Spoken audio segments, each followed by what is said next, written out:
Yahweh said to Moses, Go in to Pharaoh, for I have hardened his heart and the heart of his servants, that I may show these my signs among them, and that you may tell in the hearing of your son and of your son's son what things I have done to Egypt, and my signs which I have done among them, that you may know that I am Yahweh. Moses and Aaron went in to Pharaoh and said to him, This is what Yahweh, the God of the Hebrews, says. How long will you refuse to humble yourself before me? Let my people go, that they may serve me. Or else, if you refuse to let my people go, behold, tomorrow I will bring locusts into your country, and they shall cover the surface of the earth, so that one won't be able to see the earth. They shall eat the residue of that which has escaped, which remains to you from the hail, and shall eat every tree which grows for you out of the field. Your houses shall be filled, and the houses of all your servants, and the houses of all the Egyptians, as neither your fathers nor your fathers' fathers have seen, since the day that they were on the earth to this day. He turned and went out from Pharaoh. Pharaoh's servants said to him, How long will this man be a snare to us? Let the men go, that they may serve Yahweh their God. Don't you yet know that Egypt is destroyed? Moses and Aaron were brought again to Pharaoh, and he said to them, Go, serve Yahweh your God. But who are those who will go? Moses said, We will go with our young and with our old. We will go with our sons and with our daughters, with our flocks and with our herds, for we must hold a feast to Yahweh. He said to them, Yahweh be with you if I let you go with your little ones. See, evil is clearly before your faces. Not so. Go now, you who are men, and serve Yahweh, for that is what you desire.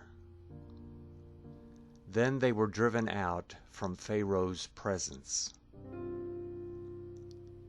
Yahweh said to Moses, Stretch out your hand over the land of Egypt, for the locusts, that they may come upon the land of Egypt and eat every herb of the land, even all that the hail has left.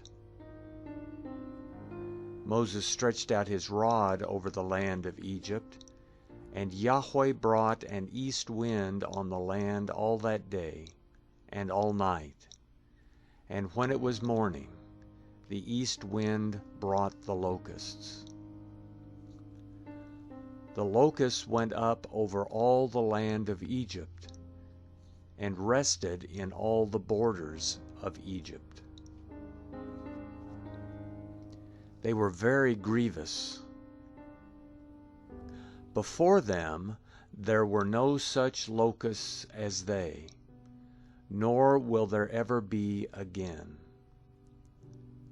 For they covered the surface of the whole earth, so that the land was darkened, and they ate every herb of the land, and all the fruit of the trees which the hail had left.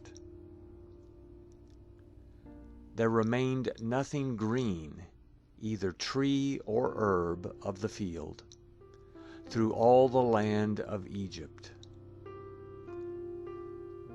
Then Pharaoh called for Moses and Aaron in haste, and he said, I have sinned against Yahweh your God, and against you.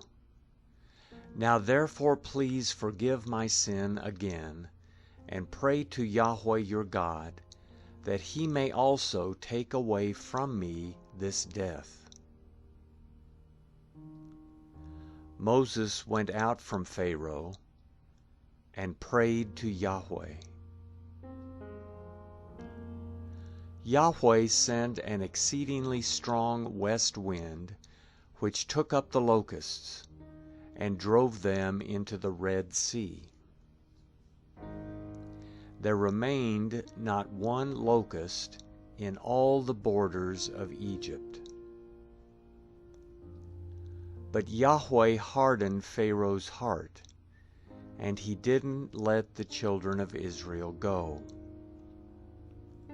Yahweh said to Moses, "Stretch out your hand toward the sky, that there may be darkness over the land of Egypt, even darkness which may be felt." Moses stretched out his hand toward the sky, and there was a thick darkness in all the land of Egypt for 3 days. They didn't see one another, and nobody rose from his place for 3 days. But all the children of Israel had light in their dwellings. Pharaoh called to Moses and said, "Go, serve Yahweh. Only let your flocks and your herds stay behind. Let your little ones also go with you." Moses said, "You must also give into our hand sacrifices and burnt offerings, that we may sacrifice to Yahweh our God. Our livestock also shall go with us. Not a hoof shall be left behind. For of it we must take to serve Yahweh our God, and we don't know with what we must serve Yahweh until we come there." But Yahweh hardened Pharaoh's heart, and he wouldn't let them go. Pharaoh said to him, "Get away from me. Be careful to see my face no more. For in the day you see my face, you shall die." Moses said, "You have spoken well. I will see your face again no more."